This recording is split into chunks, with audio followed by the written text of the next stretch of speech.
Well, hello and welcome to Rocket Mortgage Fieldhouse. The Cavaliers getting set to take on the Portland Trail Blazers this evening as they wrap up a 4-game homestand here at the Fieldhouse. Another matchup with the Milwaukee Bucks right around the corner for the second time in 9 days. Thanks for joining us on the Cavs Insider pregame report. Jon Rudder, of course, Brendan Gulick, finally back with us here at the Fieldhouse. Been a while, what a concept. right? Been a while as we get back together to doing this as a tandem. But all right, the Cavs wrapping up this 4-game homestand. I think last time we talked, things were actually really good. An 8-game win streak. It kind of hit a little bit of a swoon with a 5-game losing streak, and here we are now on a 3-game heater, looking to run that to 4 tonight. Yeah, I was just going to say, and nice that they were able to work through that, right? Because how often do you see a young team finally go through some of that adversity, and you wonder, like, is the bottom falling out? The same way we wondered, are they ever going to lose? You know, right? Like, you don't want to ride that roller coaster, and JB talks about that all the time, but you need to go through some of that to kind of figure out what you are.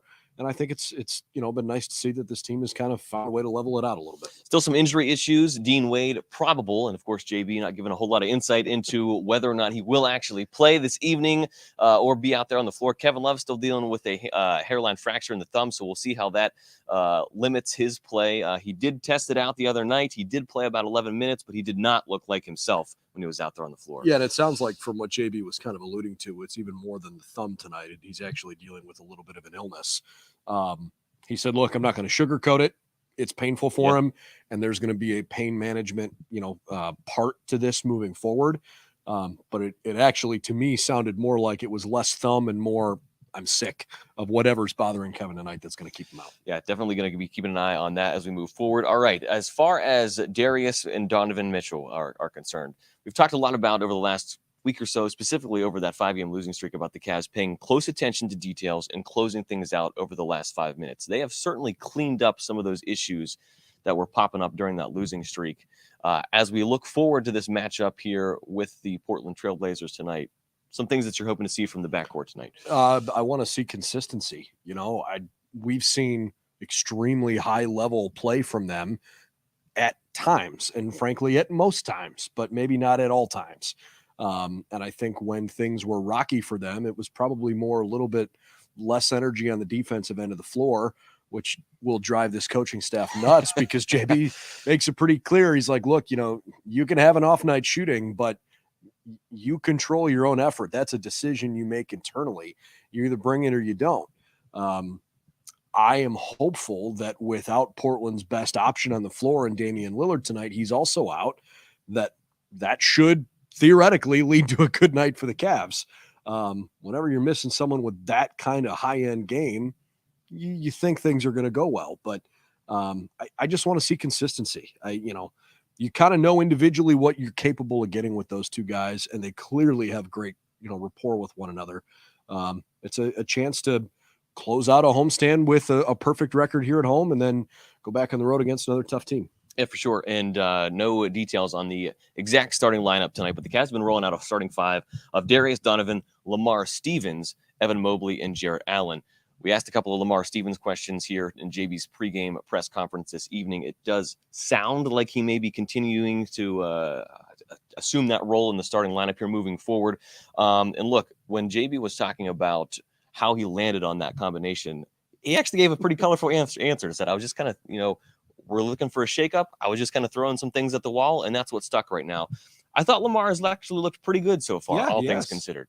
No, I mean, look, he's a scrappy guy, and I think there's something to be said for a guy in his position, and I don't mean literally where he plays on the floor. I mean his position on the roster, where he's not going to be the guy that a lot of people are talking about when they talk Cavs basketball on an overarching level. Sure. He needs to kind of prove himself a bit. And having a bunch of players on a team that all feel like they've got something to prove whenever they take the floor, I think is a good thing. And he's played like he's had something to prove, which is cool.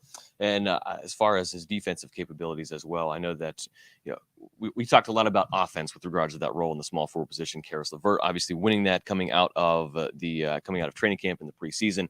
I'm anxious to see how Dean Wade factors into this whenever he is eventually healthy. We know that JB likes to go with that big lineup. With the 7-footers last year when Lauri Markkanen was here. I think that once Dean Wade is back and available, that could also be another solution. I don't know if solution is the best word, but another option for them as they move forward. It sounds like, defensive wise, he knows what Lamar brings. That's kind of what he was looking for with regards to shaking up that position, because he knows that you're going to get that offensive production from Darius and Donovan. Evan's always a constant threat to be a double-double. And the walking double-double, Jarrett Allen, is in there every night. And look, you're going to play a Portland team that is probably trying to get rid of a sour taste in their mouths, because, they've lost 3 in a row, but they've been 3 pretty close losses. It's not like they've been run out of the gym. So, we've seen that here with these guys, right? Where you're that close and you just don't get over the hump. There's not a huge margin between winning and losing in this league. And so there's something to be said for, when you want to win as badly as you supposedly want to win, how can you figure out on games to be one possession better, one shot selection better, that kind of stuff. And, maybe Lamar is a slightly better option on the defensive end of the floor than offensively, but maybe that end of the game will grow for him a bit. For sure. It is a Thanksgiving Eve tip-off here at Rocket Mortgage Fieldhouse, and the most important question of the evening asked to JB, ham or turkey? He's a 2-turkey guy. Double turkey. What did you say? Smoked and fried, I believe. Yeah. So hey, I'm good with that. 2 options for that as you celebrate your Thanksgiving. Hopefully the Cavaliers celebrating that Thanksgiving with a 4-game win streak. If they wrap that up with another W against the Trailblazers tonight, we will be live with you with JB's post-game press conference here at Rocket Mortgage Fieldhouse, and of course have another post-game report from you live as we wrap this one up and put a bow on things here. For Jon Rudder, I'm Brendan Gulick. Or wait, you're Brendan Gulick. I'm Jon Rudder. I was literally thinking about that. That's fantastic. It has been a long 24 hours talking Cavaliers basketball. And that just kind of gives you an idea of where our heads are over the last couple of weeks with him traveling so much.